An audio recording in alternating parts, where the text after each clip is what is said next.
Hi everyone. Today I'm going to talk about data flow diagrams, which is also known as DFD in an information system. So today I will talk about what a DFD is, what are the four symbols used in DFDs, and some basic rules of DFDs. And lastly, I will talk about the difference between context diagram and diagram 0 DFD. So let's get started. So what is a data flow diagram? So a data flow diagram is a graphical technique used by system analysts to show how data moves through an information system. That is, from input to the resulting output or useful information. And one thing we must also take a note is that a set of DFDs provides a logical model that shows what the system does and not how it does it. So it was a basic explanation or description of what a data flow diagram is. So next we're going to talk about symbols, what kind of symbols we use in data flow diagrams. So DFD uses four basic symbols, which represents external entity, process, data flow, and data store. And then there are two symbol systems used in DFD. One is Jordan encode, and the other one is Gain and Sarsen. And today in my slides, I'm going to be using Gain and Sarsen's symbol system. So let's talk a brief about the DFD symbols. So the first one is external entity. So an external entity may be a person, organization, or system that is external to the system, but interacts with it and may provide data to system or may receive information from the system. For example, you can see here, these are some example of external entity, manager, student, doctors. So these are the examples. And the next one is process. So a process represents an activity or a function that is performed for some specific reason. It can be manual or computerized, but ultimately each process should perform only one activity. So processes can vary from simple to complex, and a process receives input data and produces output, and the output has different content or end form. And there are also three terms applied in processes, which is spontaneous generation, black hole, and gray hole. And we will talk about those terms in the later slides. So the next is data flow. So a data flow is a flow of a piece of data moving from one part of the system to another. It may represent a single data item or a set of data items. So the data flow does not show the detailed content. The details are included in the data dictionary. The data flow name consists of a singular noun and an adjective if needed. For example, we can see here the names amount, grade, and date. So those are data flows. And the next one is a data store.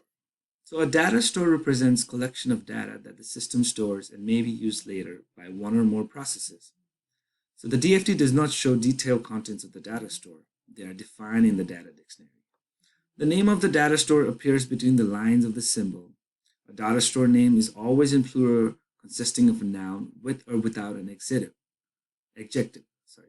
So for examples here, we have some data stores like student grades, order details, employees data. So now moving on, let's talk about some rules of DFD. So what are the rules of DFDs? So the first one would be like each process has at least one outgoing data flow and at least one ingoing data flow. Here you can see a process and there's one data coming in and then one data outflow going out. The other one is each processes can go to any other symbol, other processes, data stores, or entities. Like in the diagram here, there's a process and there's an incoming data flow from an external entity, and then there is an outgoing data flow to an external entity, as well as an incoming data flow from external entity. So the third one is a data store must be connected to a process. It should be either in, out, or both. As you can see here in the diagram, the data store. So there's a data flow coming in from a process, and there's a data flow going out to the process. The fourth one is each data store should have at least one incoming and at least one outgoing data flow. So here in the diagram, you can see that there is one incoming and then there is one outgoing data flow. The other rule is that entities must be connected to a process by a data flow, either in, out, or both. So entities should be connected to a process either in or either out. So there is the incoming data flow and there's the outgoing data flow.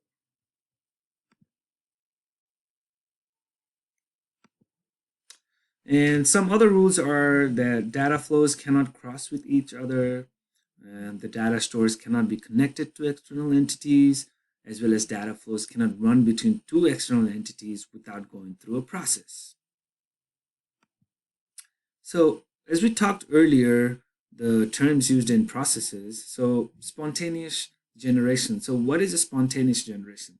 So spontaneous generation refers to a process in a data flow diagram that produces outputs but no inputs. As you can see in the diagram, there is two outputs, policy number and payment amount, but there is no input coming in into the process. And this is a term commonly applied in processes, and this is not desirable when you construct a DFD because a process must have both inputs and outputs. And the next one is black hole. So black hole is a process that has input but has no output. As you can see in the diagram, we have two inputs coming in, hour work and pay rate, to a process, but there is no any output. So this is also not desirable when you construct a DFD, as it doesn't have both inputs and outputs.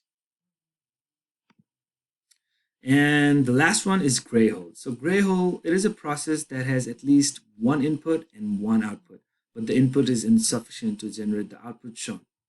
So here in the diagram, you can see there's one input and one output, but the input going into the process is not sufficient enough to generate the output shown. So the board of directors is not enough to calculate the grade and show the final grade of the students. And this is also not desirable when you construct a DFD because input should provide sufficient data to yield output.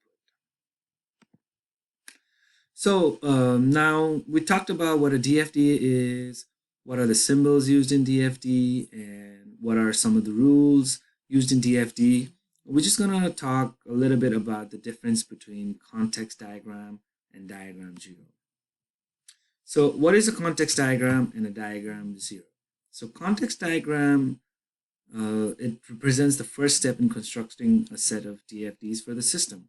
It is the highest level overview on information system that shows the system's boundaries and scope. It also represents the system with a single process and then shows the external agents with which the system interacts. So data flows are used to link the external entities with the process. As you can see in the diagram, the data flows are used to link the external entities with the process. And data stores are not part of the context diagram because they are contained within the system and remain hidden until more detailed diagrams are created. And a context diagram is often assigned the name of the system and does not start with a verb, as do other processes. So that was context diagram. Now let's move on to diagram zero DFD. So a diagram zero DFD, in order to show the details inside the context diagram, which we talked earlier, a DFD diagram zero is created. It is the DFD one level below the context diagram. It shows major processes, data flows, data stores hidden in the process zero of the context diagram. As you can see in the diagram here, it shows major processes, data flows, and data stores, which are hidden in the process zero, which are hidden in the context diagram. So depending on the system, diagram zero is expanded, exploded further to lower levels to reveal more processes, data stores, and data flows. And this expansion goes on until a state is reached where a process consists of a single function that may not be exploded further, which is also known as leveling, which we are going to talk about in the next slide. So what is a leveling and balancing?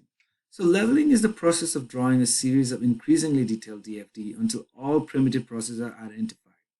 Other terms used for leveling are exploding, portioning, or decomposition. The process begins with constructing a concept diagram, following by diagram 0. That is followed by creating lower level DFTs. I'm just going to slide it to the previous slide and show you the leveling. So here you can see all the expansion goes on until it reaches where the process consists of a single function that may not be explored further. So balancing. So balancing is the process that aims at maintaining consistency among a set of DFDs by ensuring that the total inputs and outputs of the parent DFDs are maintained on the child DFDs. So today I talked about what a DFD is, what are the symbols used in the DFD, some rules that apply in the DFDs, and difference between a context diagram and a diagram 0 DFD. So thank you for watching this video, and I created all those data flow diagrams in lucidchart.com. If you guys want to use that, it's a very simple and easy tool to create your data flow diagrams. So it's www.lucidchart.com, and you can just sign up as a student and start creating your own